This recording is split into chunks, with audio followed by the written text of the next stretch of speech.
Lecture 10B. I'm going to give you guys a warning ahead of time. This lecture ended up being extremely long. So you're likely going to want to watch it in chunks because it's just a little bit more than I think anybody can handle in one sitting. So plan on keeping track of where in the video you finish on the timeline, and that way you can come back to it. And I apologize for the length. It's just there's an awful lot of material in this particular chapter.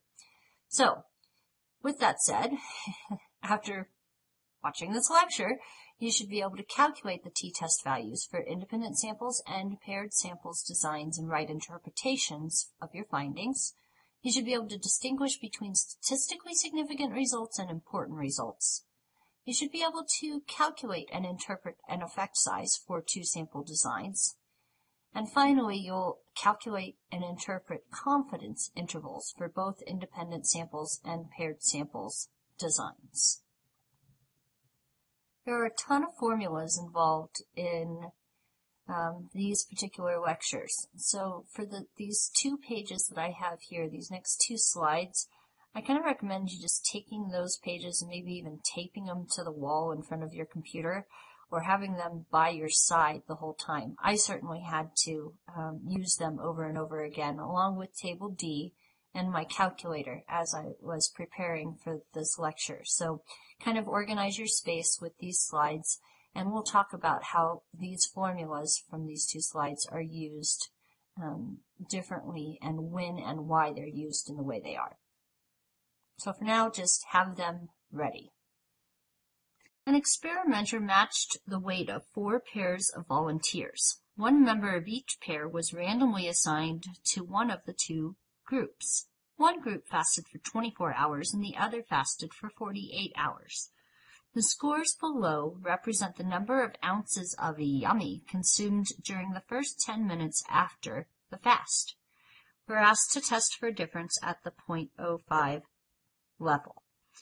Alright, so the first thing you really have to see here are the keywords matched and pairs.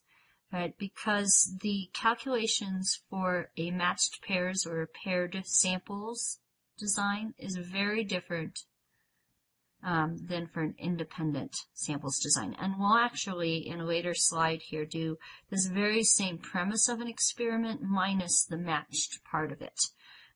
So this first time here, you're in luck. The math actually ends up being pretty easy because for a matched pairs design, what you do is you calculate a difference score by subtracting the first value from the second. Because these participants were matched by weight, the idea is perhaps over the fast they will be similar in their in the way their body responds otherwise, so that we can then compare their yummy ounces, and they'll be similar in every other characteristic other than the fast themselves. So subtraction, 26 minus 18 is 8, 35 minus 24 is 11, 23 minus 17 is 6, and 30 minus 14 is 16. And then we'll need the d squared values also, because we're going to calculate the predicted standard deviation for these different scores. So we have 8 squared is 64, 11 squared is 121, 6 squared is 36, and 16 squared is 256. We will need our sums of everything, so let's go ahead and do a row for sums, and this will be the sum scores for everything above it. And for the x values, which we'll call the 24-hour fasters, and then the y values, the 48-hour fasters, the sum of the x values is 114. Sum of the y values is 73. The sum of the difference scores is 41. And the sum of the squared difference scores is 477. I'm going to have to turn the first 2 sums into averages by dividing by the number of observations in that column. Each of them has 4. So I end up with an x bar of 114 over 4 is 28.5, and a y bar, 73 divided by 4 is 18.25. And then I also have my scores for the sum of the x's, which is 114, the sum of the x squareds, which is, oh, I don't need those, silly me. Erase, erase. I don't need those because remember I said we're going to be working with the difference scores. So those difference scores are what I actually need. I need the sum of the d's, that's 41, and the sum of the d squareds, which is 477. Now, the reason why I backed up on that is because if you look at the formulas for the things we need, we've been asked to calculate a t-test statistic. For that, we'll need the difference of the means, so we needed those values, and we have them, divided by the S sub d bar. Now, S sub d bar is just like S sub x bar that we've calculated in the past, except for we're going to be using the difference scores. And so the S sub d bar is going to be the same thing as the S hat of the d over the square root of n. So this should look familiar. Because just think of d, again, as being an x, and it's nothing new. It's nothing new at all. So we're going to end up needing, for the S hat, we'll need the sum of the squared values minus the sum of the values quantity squared over how many there were, all over n minus 1, and then over again the root of n. That's what turns it into the standard deviation of difference means. Mean differences, I think it's stated. So that's why I knew I needed the sum of the d's and the sum of the d squareds, because they're used in the calculations for S sub d bar. Okay, so let's go ahead and do that calculation, and then we'll do the one for the for the t-test as well. So S sub d bar is going to be the S sub hat. So let's put that up here on top. It's going to be the square root of the sum of the squared values, 477, minus the quotient of the value summed quantity squared over how many there were, n was 4, all over n minus 1, all over the square root of n. That's what turns it from being the S hat to being the S sub d bar. Alright, so S sub d bar equals, on top we reduce down to 477, 477 minus 420 1/4, all over 3, all over the square root of 4, which gives us the square root of 18.9166 all over 2, for a final S sub d value of S sub d bar, be specific about that because it's the standard deviations of sample mean differences, is 2.1747. And put that in our little list that we started. Okay. Now that I have that and I have my two means, I can calculate the t-test statistic. So t-test statistic was the difference of the means, 28.5 minus 18 1/4, all over the standard error of mean differences, 2.1747. This gives us 10 1/4 over the 2.1747, or a t-test statistic of 4.7132. So a pretty extreme t-test statistic, so I'm feeling like we're probably going to reject the null here. But let's just make sure. Degrees of freedom for paired samples is n minus 1. N is the number of pairs, which were 4. 4 minus 1 is 3, so we have 3 degrees of freedom. So our comparison t-value at an alpha of 0.05 is requested by the problem. Two-tailed, because we're just interested in whether they're different or not, with 3 degrees of freedom, gives me a critical value of 3.182. Now remember what this means. This means that if I were to draw a t-distribution, and keep in mind that the t-distribution doesn't look as pretty and normal when there's small degrees of freedom. So I just kind of draw drew something that I could try and estimate there, and mark off some standard deviation lengths. Remember, if t is 0, it's the mean. The critical value, therefore, is out at 3.1, so 1, 2, 3, 4, 3.1 is going to be somewhere in here for our critical value, 1, 2, 3.1 for critical value on the left. So our rejection regions are the regions beyond that. And sure enough, our t-test statistic places us way out, almost to the 5th standard deviation away, definitely in the rejection region. So our conclusion will include the statement that we are rejecting the null. We've also been asked to calculate the value of the effect size. Actually, it doesn't say that, but let's do it anyway, just because it's a nice, easy calculation. For paired samples t-test, the effect size calculation, remember, shows you the practical significance. If there's a large difference, you'll get an effect size of 0.8 or greater. And for the d calculation for paired, and if you already have the t, it's super easy. You just take t divided by the root of n.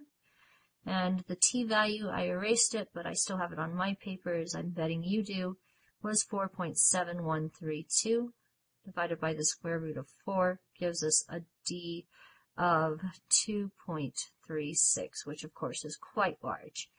So the conclusion we would reach is that the longer participants fast, the less they eat. I mean, that's just pretty much the general conclusion that the researchers are trying to make. I think that you could shoot a lot of holes in this, but based on this design, that's what we're going to say. We'd follow it up with saying the difference between the average amount of yummy drank in fluid ounces is quite large, with an effect size of 2.36.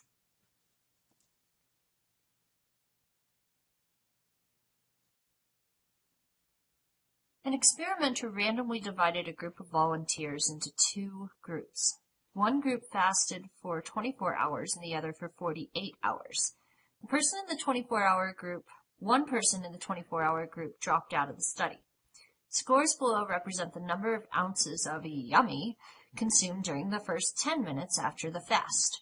We were asked to perform a t-test to calculate d and write a conclusion sentence. First thing I want to do is point out how this one is different from the last time we dealt with our little fasting and yummy experiment. In this particular case, the volunteers were not paired. There was no logical connection between the two. And also, the thing that makes this really unfortunate is that the first group here, which we'll call N1, has a sample size of 4, and N2 is 5. And I say it's unfortunate because, quite frankly, it's just a total butt pain with the math. The actual conclusions that you find and how you do the t-test interpretation is the same. It's just the math is kind of hairy and, quite honestly, somewhat yucky. So I'm going to go ahead and reserve a space here on the right-hand side to make a list of all the different things that we're going to need. And I'm going to make that list by looking at the equations that we're going to eventually use. So I know that I want to calculate a t-test, and a t-test involves having the means of the 2 sets of data. Oops, that should be a 1. So x bar 1 minus x bar 2. So I know I'm going to need the 2 means. And I'm going to see if, I'm going to try and keep this as organized as possible, because I'm going to have to erase the screen several times to fit this whole problem on there. For the t-test, we'll also need in the denominator this thing called the s sub x bar 1 minus x bar 2. And so I'll need to calculate that at some point in time. Okay. Now, I understand how to get the 2 sample means. I'll just take the sum.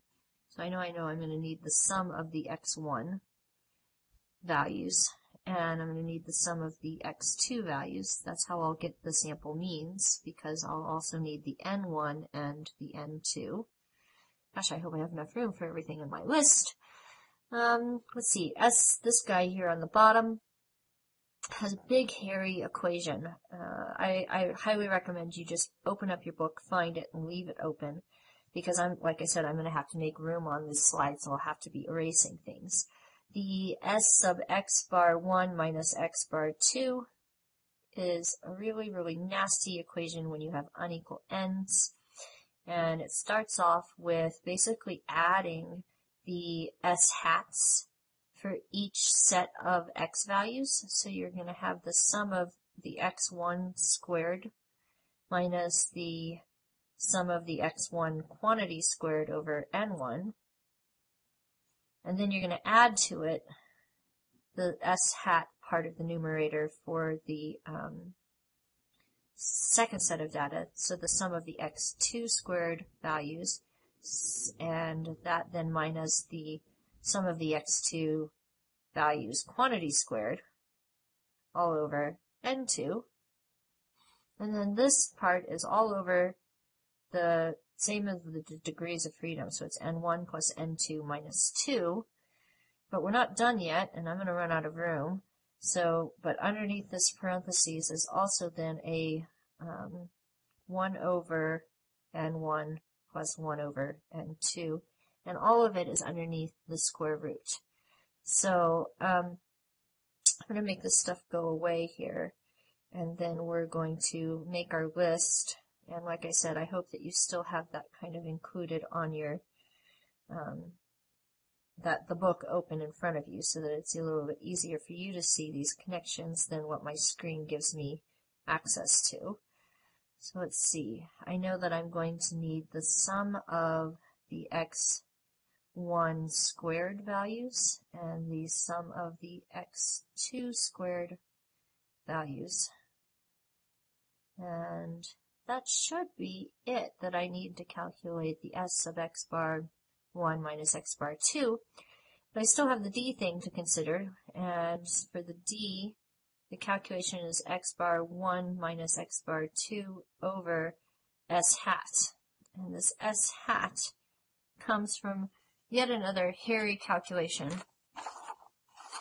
And for that hairy calculation, we actually need to have, I promise you, this is as bad as it gets. All semester long, our formulas have been getting progressively more intricate. This is it. This is the max of the pain that I put you through with an independent study, independent samples, t-test unequal ends. That's as bad as it's going to get. So at least take confidence in that. So for the s hat calculation, these are what I need. I need my 2 degrees of freedom. So I'm going to kind of put those here right next to the ends. Like I said, I'm running out of room. We need so many things. But then I also need these guys, the s hats for each of the individuals. And those are calculated just the same way they always have been, where we have, and it's included in part of the s sub x bar 1 minus x bar 2 formula. But s hat, remember, has always been the sum of the squared stuff minus the sum of the values squared over n all over n minus 1. Well, this is the same, except for we have to have it for 1, so then I put little 1s on everything. And we also have to have it for 2, and so then I would put little 2s on everything.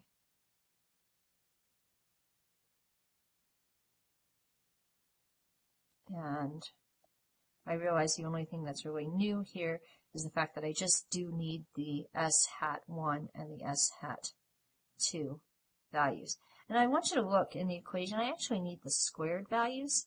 So I'm going to get that instead of the actual s hat value, because all it does is get rid of this square root on the outside.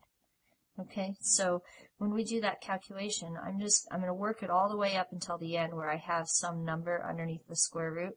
And then we're just going to say, oh yeah, but we don't need the s hat value. We need the s hat squared value. So then we'll just take and get rid of that square root sign and write the blobby, the number right there. Okay. All right. So we have a big list of things ahead of us to calculate. So we might as well just start plugging away. This would be a great time if you've gotten really comfy with your Excel to let Excel do a lot of the work for you, but I want to write it out by hand just because I think that that's one of the only ways that you can actually understand how to type it into Excel to begin with. Alright, so let's start at the top. We need to get X bars for our first data set and our second data set. So I'll go ahead and label those 1 and 2. Of course, the null hypothesis being that there's no difference between these, and we'll set an alpha of 0.05. So my sum of these raw data are 114 and 89. And because my ends are different, so let's see, 114, and oops, I can't do that yet, can I? I need to first find the means. Those are just the sums. So I could write that in, it's just I wrote it in the wrong place. The sum of the x1 is 114, and the sum of the x2 is 89. There we go. So the list helps, but you still got to be really careful. Alright, and to find the means, I'll divide 1 by 4 and the second set by 5, because they do have unequal ends. And so I end up with an x bar of 28.5 and a y bar, or sorry, x2 bar of 17.8. And the next thing I'm going to need to find all of my s sub x bar 1 minus x bar 2 is I'm going to need the squared values for these guys. I'm just going to make a list here. So I'm going to need x1 squared and x2 squared. So they're just corresponding to the values up in x1. 26 squared is 676, and 35 squared is 1225. 529 is 23 squared, and 900 is 30 squared. The sum of those added all up is 3330. And so that's the sum of x1 squared is 3330. Now I need to do that for x2 as well. And so 18 squared is 324. 24 squared is 576. 16 squared is 256. 17 squared is 289. And our fifth value, 14 squared, is 196. Add all of those up and you get 1641. That seem right? Yeah, the values are quite a bit lower than the x1 values. So 1641 for the sum of the x2 squared values. Alright, well, the list is filling out rather nicely. Might as well fill in our n's and our df1 and df2. Our n1 was 4, so df1 is going to be 3 because it's n minus 1. And n2 is 5, so a df of 4. So shaping up rather nicely. I like this system of making the list ahead of time by planning ahead from looking at all the equations and their related equations and the variables that are in them. So for unequal ends, we're going to calculate our s sub x bar 1 minus x bar 2. And I need a giant square root. And please have the page open in front of you so that you can reference it if necessary, and pause the video if you feel like it's going too fast for you, Take time to figure out where I'm getting these numbers and why I'm putting the numbers where I am. So this first part of the square root, remember, it's kind of like adding together the s hats for each of them. So the s hat I know is always found by using the sum of the squared values. So I'm going to take the x1 values first, so it ends up being 3330 minus the sum of the x values, quantity squared, all over the n. In this case, n1 is 4. Okay, so then I'm going to add to that the same type of terms for the second set of data. So I'm going to use the sum of the squareds for x2. I get 1641, and subtracting this time the sum of the values squared, so 89 squared over this n, which is 5. And this part of the parentheses is n1 plus n2 minus 2 on the bottom, which is just the sum of the degrees of freedom, but I'll write it out. So it's 4 plus 5, there's n1 plus n2 minus 2. And then there's another parenthesis stuck in here. I'm going to squeeze it in, so I'm apologizing ahead of time if you can't read it super well. It's 1 over the n1 plus 1 over the n2, like that. But it's still underneath the square root. That's actually really important. Okay, so let's start simplifying that mess down. And you end up getting, at the beginning here, the term under the square root of 81 plus 56.8 all over 7 times 0.45. So those are the two parentheses from above. Break that down and you end up with s of x1 minus s x bar 2 of the square root of 19.6857 times that 0.5. Still the 0.45 rather, knowing is this guy right here, 0.45. And plug that in more to the calculator. It tells you that's the square root of 8.858. So I finally have a value for s sub x bar 1 minus x bar 2 of 2.9763, which we will round to 2.98 and put in our list. 98. Phew.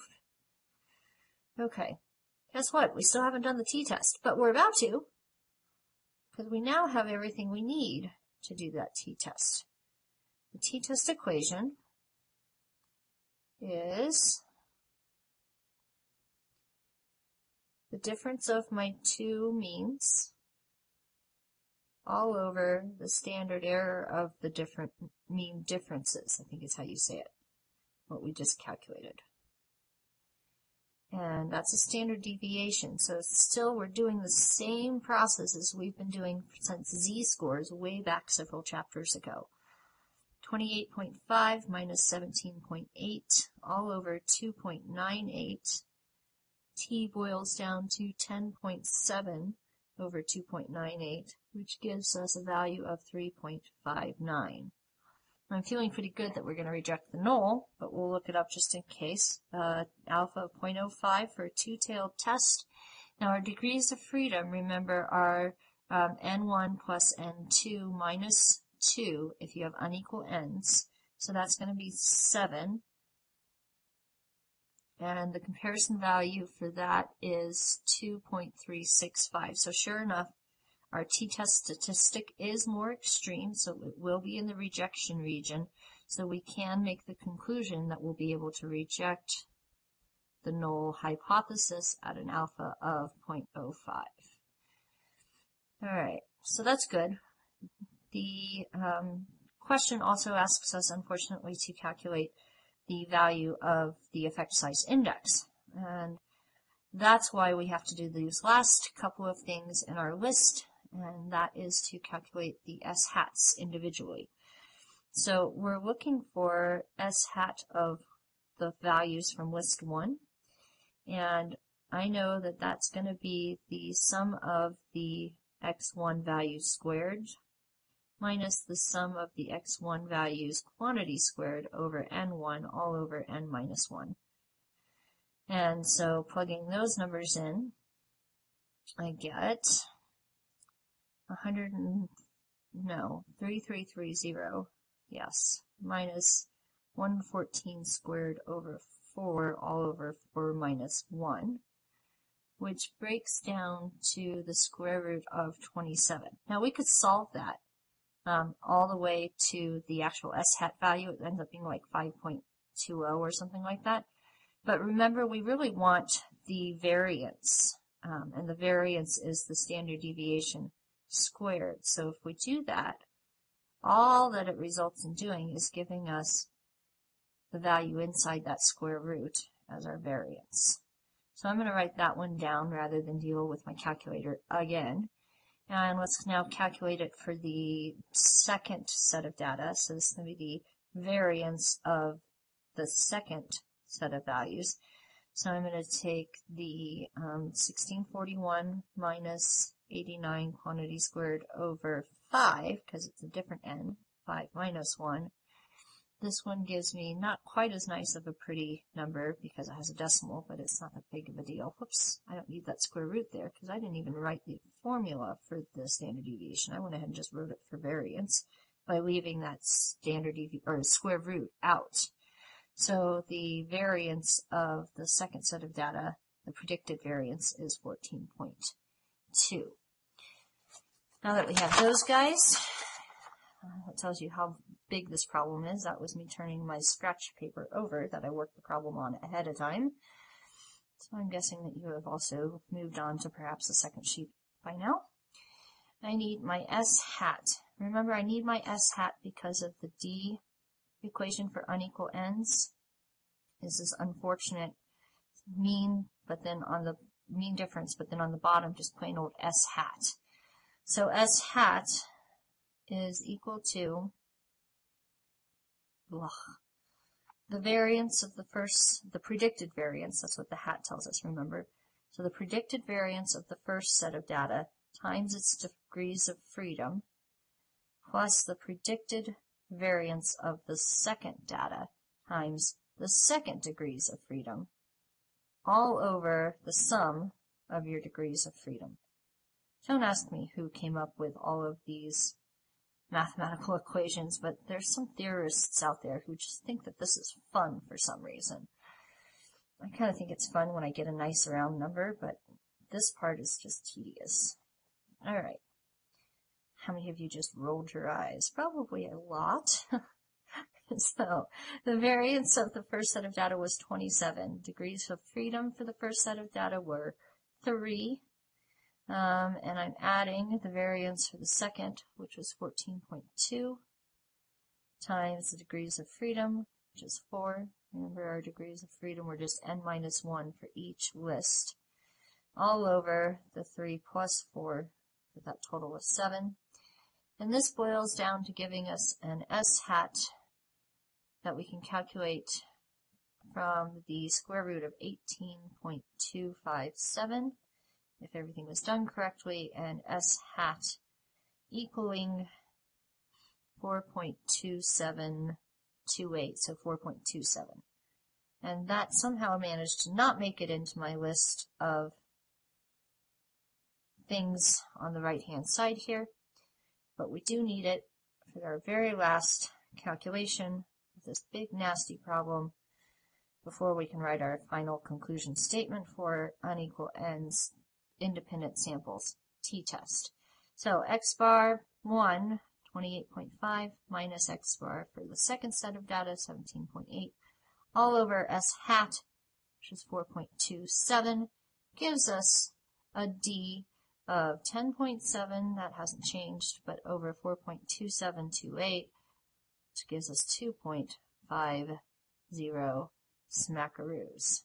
So all of that to tell us what we pretty much knew, which was that it was going to be a pretty large effect size because we had a very large value of t. So our conclusion, and I'm just going to read this, I'm not going to write it, but you can write it down if you want to. People who fast for 24 hours drink more yummy in 10 minutes compared to people who fast for 48 hours. The difference in average ounces of yummy consumed created a very large effect size of D equals 2.50.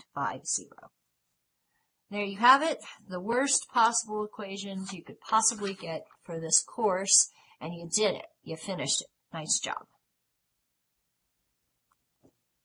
In this example, we're looking at the effects of X-ray or X-irradiation, I'm assuming it's X-ray radiation, on learning.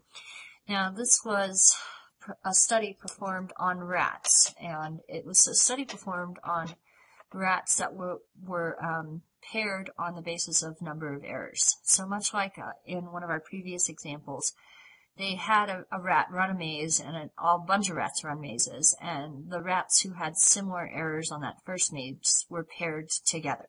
Okay, then those little rats were split into two groups, and one group of rats was zapped with some x-rays and the other group was left alone. And then both groups were placed through the practicing again of learning a complicated maze, and the number of errors they made was recorded again. So the idea being that if the rats paired up based off of their ability the first time, that they should have the same ability the second time, unless the X-ray irradiation had some sort of effect on their learning. So obviously this is why the study was done with rats and not with small children. So this is a paired sample because they were paired based on their original abilities. So paired samples are nice and straightforward in terms of the calculations. I really like paired samples better. I'm guessing you probably do as well, because all we need to do is calculate difference scores. Sometimes, by the way, this is called a matched pairs t-test. And it's nice because we're calculating this difference score and then the standard deviation of the differences or the mean differences. We're only working with one true set of data, which is why, remember, our degrees of freedom for paired samples is n-1, where n is the number of pairs. Wow, my animals are talking up a storm. All right, so n is obviously 5. I have 5 pairs of scores. My difference scores, 14 minus 12 is 2, 12 minus 10, also 2, 8 minus 11 is a negative 3, 15 minus 13, 2, and 17 minus 12 is 5. Square those values and you get 4, 4, 9, 4, and 25. We will need the values for our x bar and our y bar, so we are going to need the sums of our scores for x and y. Adding up the x values, you get a sum of 66, and the y values is the sum of 58.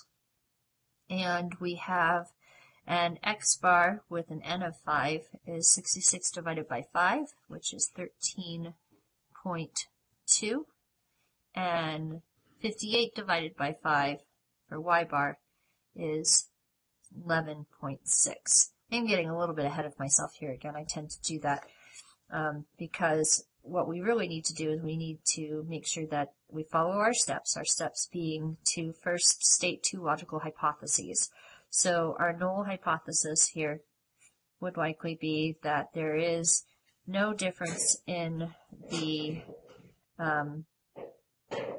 average number of errors between the irradiated and non-irradiated mice on the second maze, so they would equal 0. The other way to write that is you might write it as h sub 0 is mu sub d bar equals 0. That's another way, that's also valid. I don't know that I see that as often as I see the first version here, though. And an alternate might be that you think that the irradiated will make more errors, so mu sub x minus mu sub y bars is greater than 0. You could write it that way, or you could write it as mu sub x bar is greater than mu sub y bar. Both of those are fine. We'll use just our standard alpha of 0.05, and if this had been a study with a little bit more high stakes, so not just some poor little white mice or rats or whomever they're using as their little subjects. Sorry, I just got the Pinky and the Brain song stuck in my head. Pinky and the Brain. Can you tell it's late? Yes, you can. All right, so instead of the rats, if we were using humans, we might set a much more stringent alpha, like an alpha of 0.01, because the idea of a false positive would have some pretty dire consequences if this treatment were to somehow be implemented on a larger scale. Not really logical, though, in this particular sense. All right, so back to the t-test. I have x bar and I have y bar. I'm going to end up needing the sum of d squared, and I'll need both of those values to calculate the s sub d bar, and the s sub d bar will be necessary to calculate our t-test. And then we will also be able to calculate our effect size index. So I'm going to just kind of leave this area here free to make a list of all these values that I need. So the sum of d's, add those puppies up and you get 8. D squared is going to be much larger because we have no negatives, and that ends up being 46. And we need to actually calculate the s sub d bar. And I remember that this is simply the s hat sub d over the square root of n.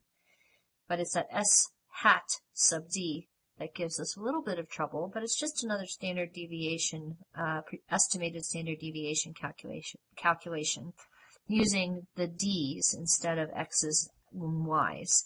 So it's going to be the usual sum of d squared minus the sum of d quantity squared over n all over n minus 1, and now we're combining it to get our s sub d bar, so it's also over the square root of n. Plug and chug some values into there, and we end up with sum of d squared is 46. 46 minus squared sum of d over n minus 1 all over square root of n. I've plugged all of this into my calculator in advance, and I know that I'm going to now, next step, end up with 33.2 over 4 all over the square root of 5, which gives me the root of 8.3 over the root of 5, which finally spits out the number 1.288, and that is the standard deviation associated with the mean difference scores, so 1.288. S sub d bar. Okay, and now let's run our actual t-test. So the t-test calculation, nice and easy. T is equal to x bar minus y bar all over s sub d bar. So similar patterns to what we're used to, so it's going to be 66 minus 58 all over 1.288, which gives you 8 over 1.288. For the final t-test statistic, it's really big, so I'm guessing we're going to be rejecting a null here, of 6.211. Now I need table D for my comparison. Table D, we chose a 0.05 alpha, and we just said let's just take a one-tailed hypothesis, but of course when I worked this problem ahead of time I worked it for two-tailed, so forgive me for switching midway here, but it's tough to get these videos cranked out. So I'm going to just go ahead and do it for a two-tailed because it's going to be pretty obvious that we're rejecting a null here. The degrees of freedom was n-1 because it's paired samples. There were 5 pairs. And the comparison value is 2.776.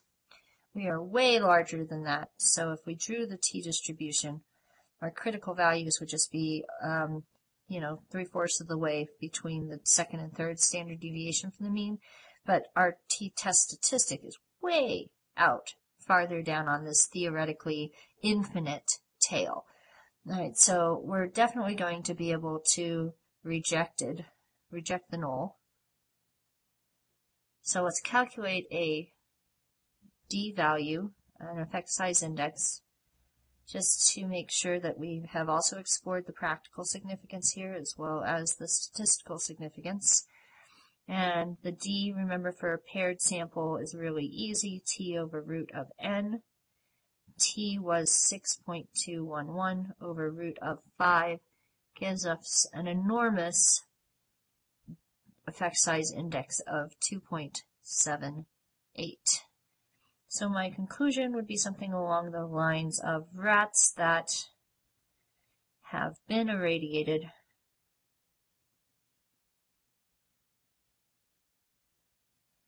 made significantly more errors than non-irradiated rats.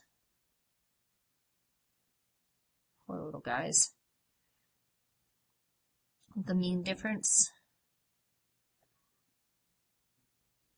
in errors was, well, I guess we could find that. 8 was the sum of the differences divided by 5 would give us the mean difference, but the mean difference in errors, we'll just say, yielded a very large effect size of D equals 2.78. There's a pretty decent conclusion if you can actually read my handwriting.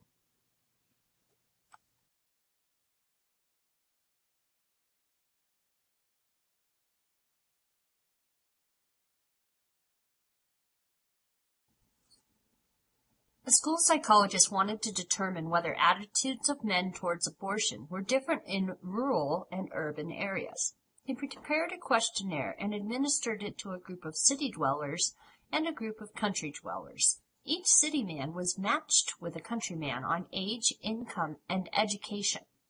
High scores indicate positive attitudes towards abortion.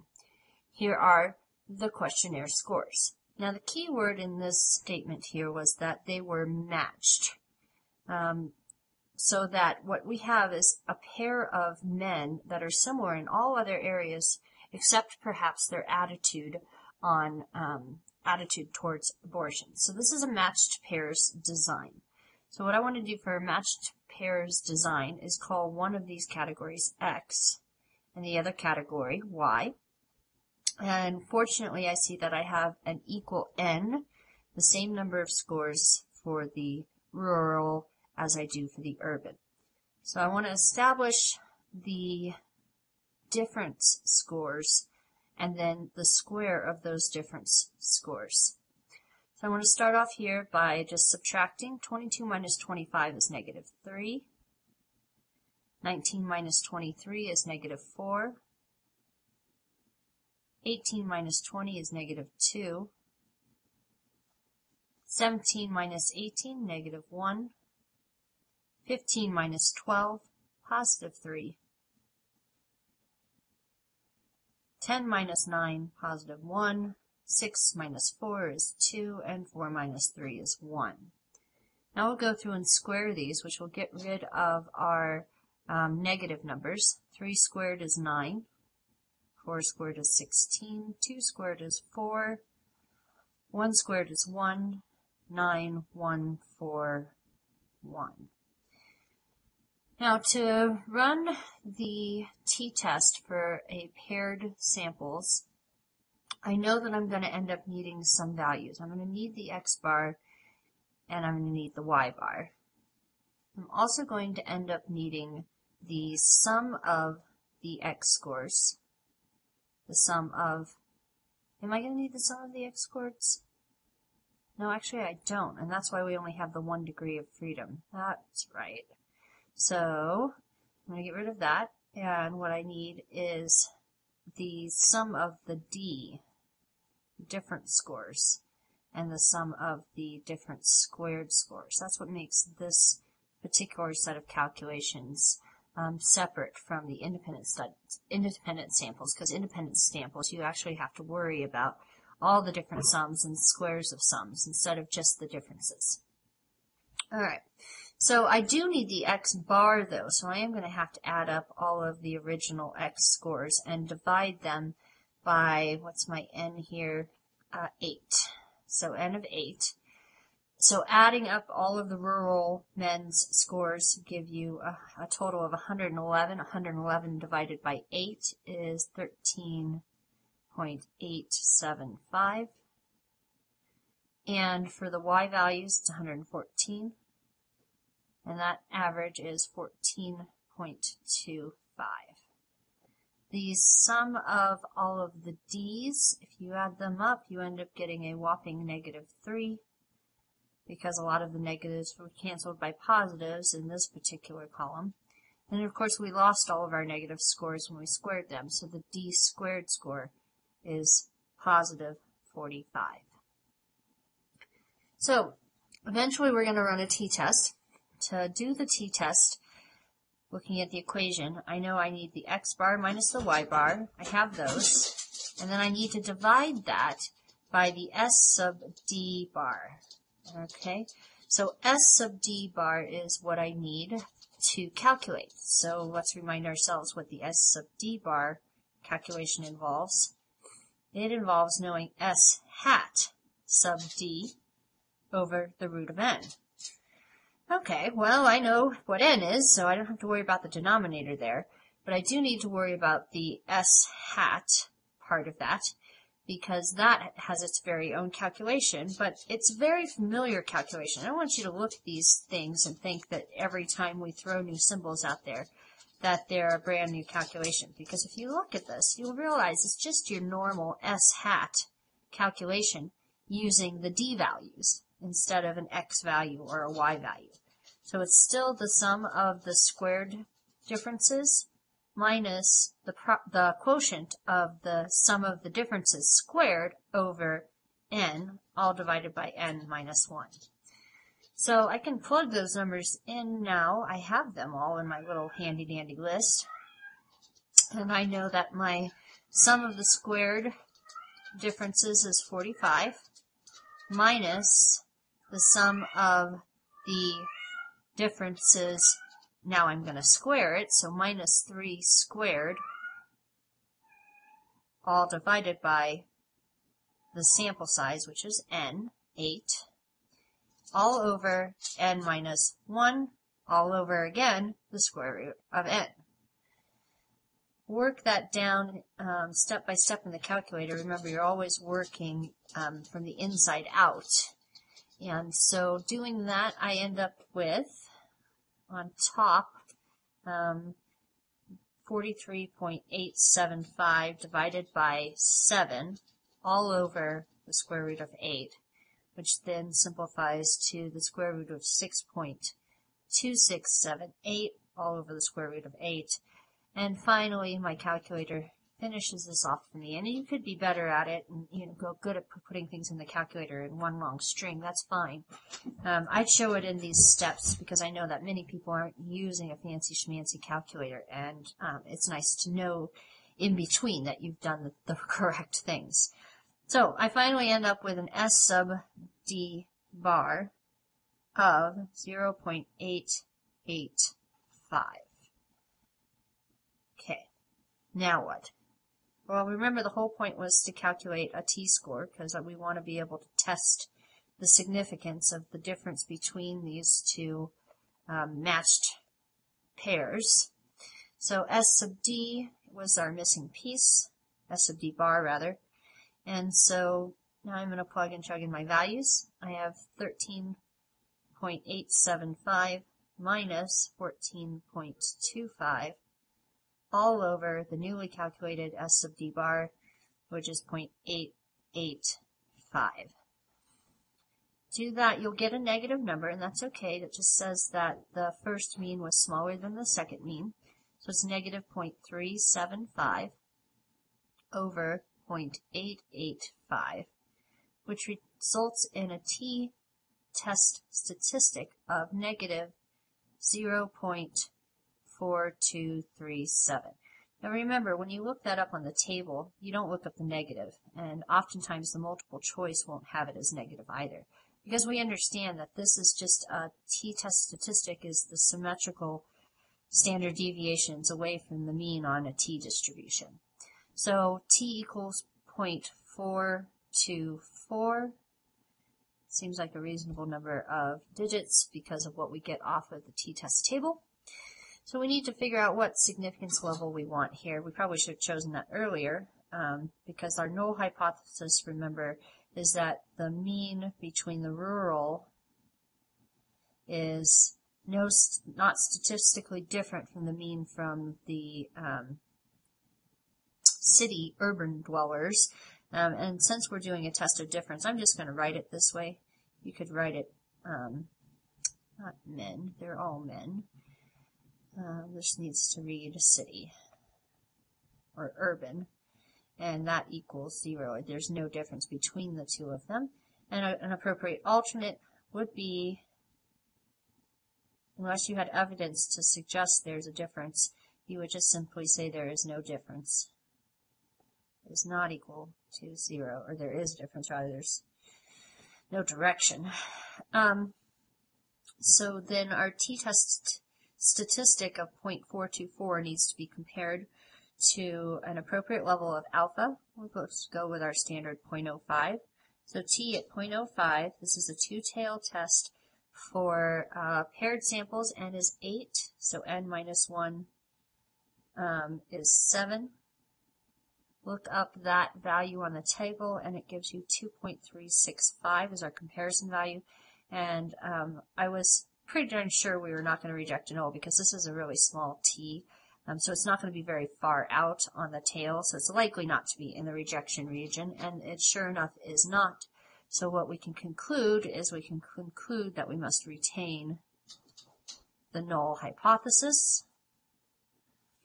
And one last thing to do, just to make sure that we explore the practical significance as well as the statistical significance, is let's look at the calculation and for the effect size index. The effect size index, if you have a paired sample with equal n's, is really easy. You just take t over the root of n. You're happy when you see this because the effect size index for unequal n's for independent samples is an absolute beast. And so I know my t value was negative 0.424 all over square root of n, so square root of 8 gives me a negative 0.1498. And just like with the t-test statistic, this negative really just tells us that the mean of the first scores, the rural men in this case, was smaller than the mean of the urban, and it was. So you can ignore that negative in the interpretation, but based off of our usual ranges, we would still call this a small effect size index.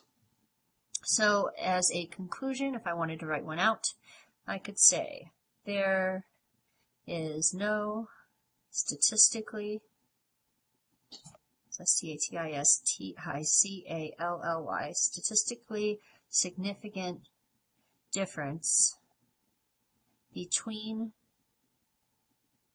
the attitudes of rural men and urban men toward abortion. The effect size index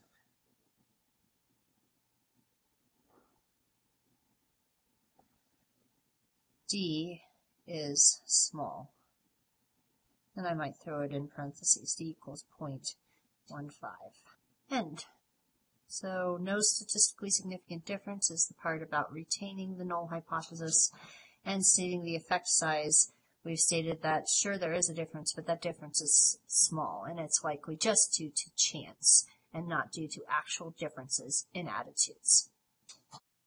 Another way that you can make conclusions is to simply use a confidence interval. And Spatz does a good job of describing why this is beneficial.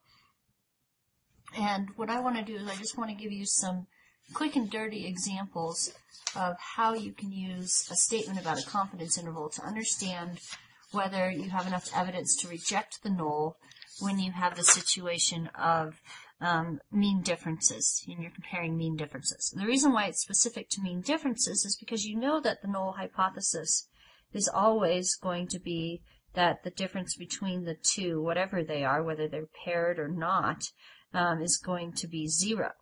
So if we can find that 0 lies outside the confidence interval that's set up by the critical values, if these values, say, are between 2 and 8 on a number line, well, 0 is then in the rejection region. So you would be able to reject the null for a null hypothesis of difference between two means. So let's just quickly look at 3 examples here. The first example asks us to look at a confidence interval that's 95%.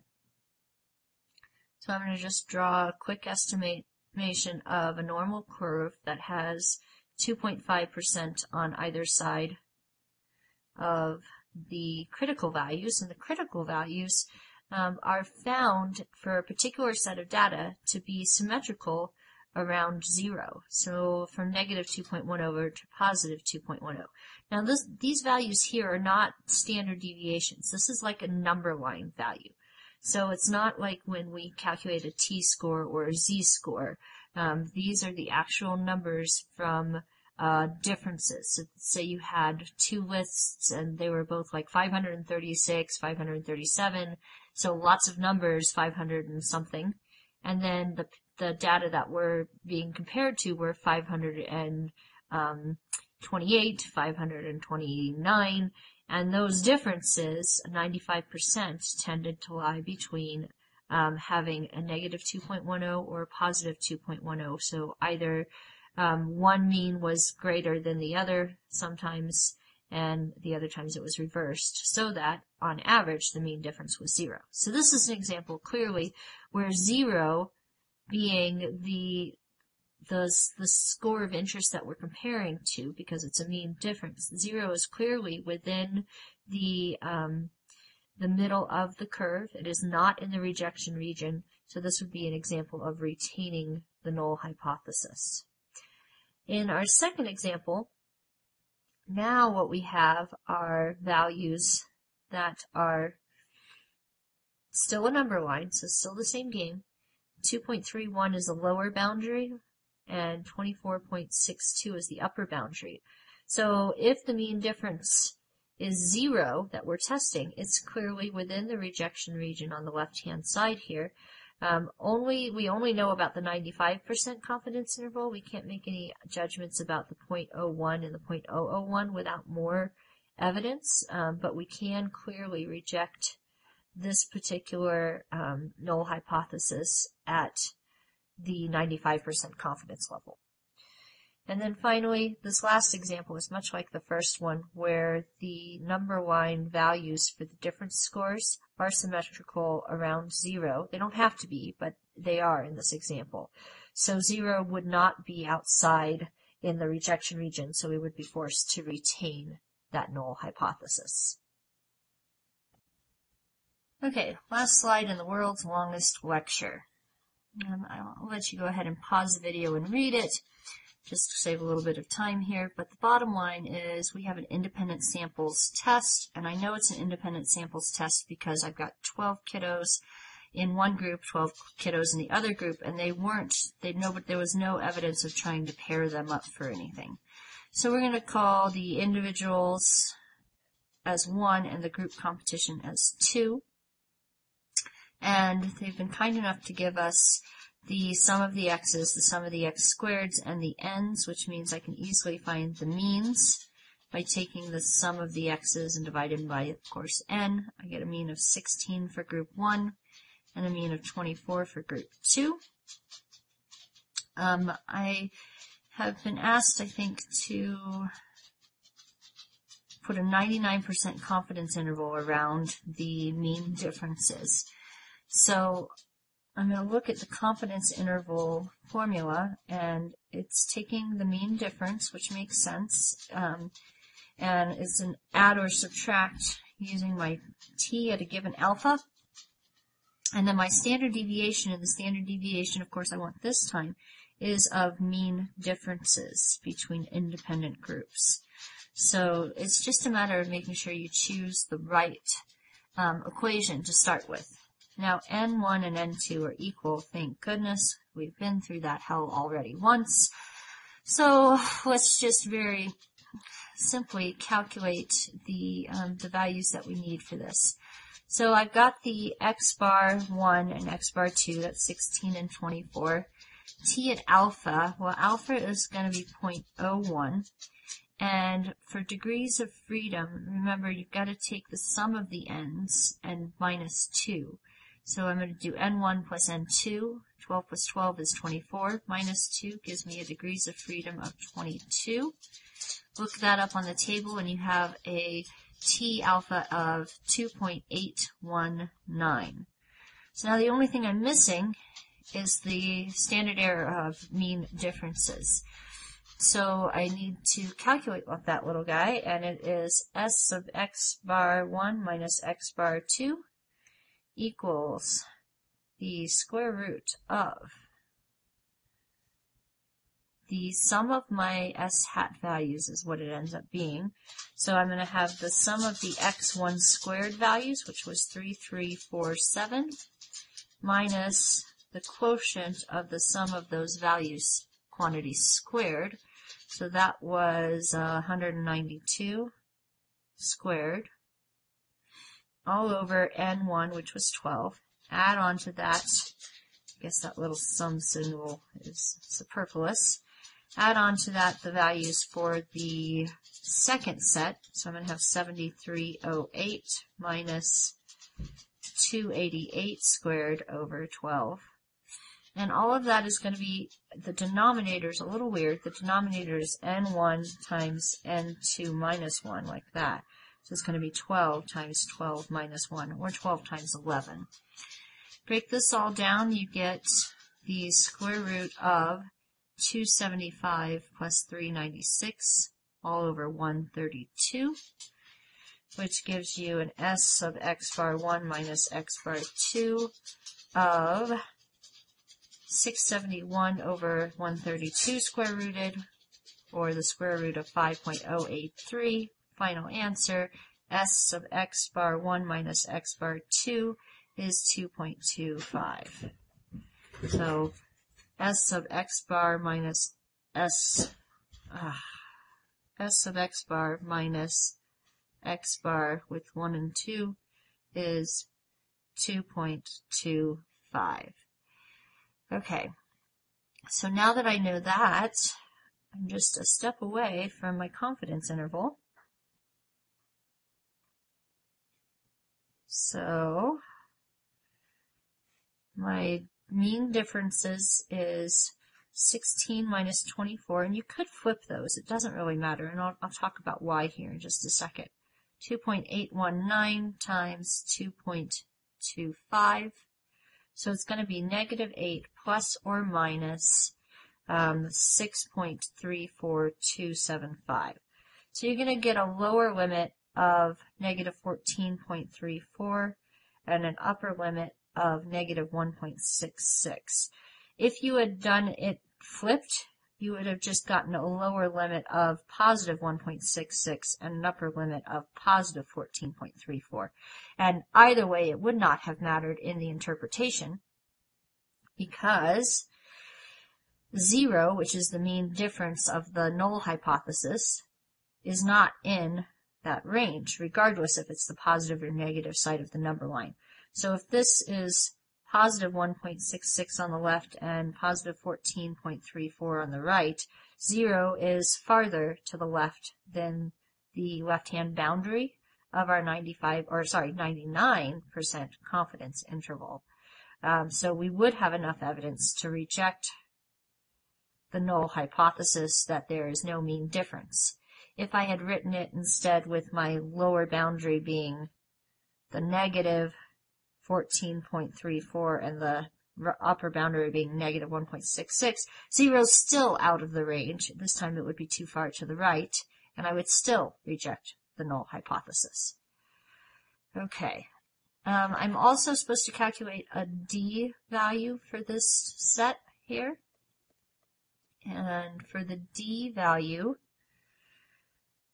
I need the S hat. So D is equal to x bar 1 minus x bar 2 all over S hat. And to get the S hat, I have to have, for equal n's, it's easier. It's n1 over 2, given that n1 and n2 are the same, so we just use one of them. And then I use the standard error of mean differences also in this equation. So that gives me 12 over 2 under the square root times 2.25, which remember was what we calculated as our s sub x bar 1 minus x bar 2. And that yields an S hat of 5.51 plug this into our, oops, what was the mean again? The means were 16 minus 24 all over our S hat of 5.51. You get negative 8 over 5.51 or negative 1.45. And of course that negative just tells us that our first mean was smaller than our second. So in our interpretation, just because it's negative doesn't change the fact that this is a very large effect size. So we would be able to conclude that the competition group, reeled up significantly more yards of overall fishing line than the individuals did, and this mean difference was significant at the 99% confidence level and had yielded a very large effect size. So any difference that was seen was likely not due to chance, but due to the actual impact of the idea of the group competition being a factor. That's it. You made it. Congratulations. I promise lecture 10C will be much shorter, and I hope that you are doing well. If you are not, please request an individual conference. I'm more than happy to meet with you.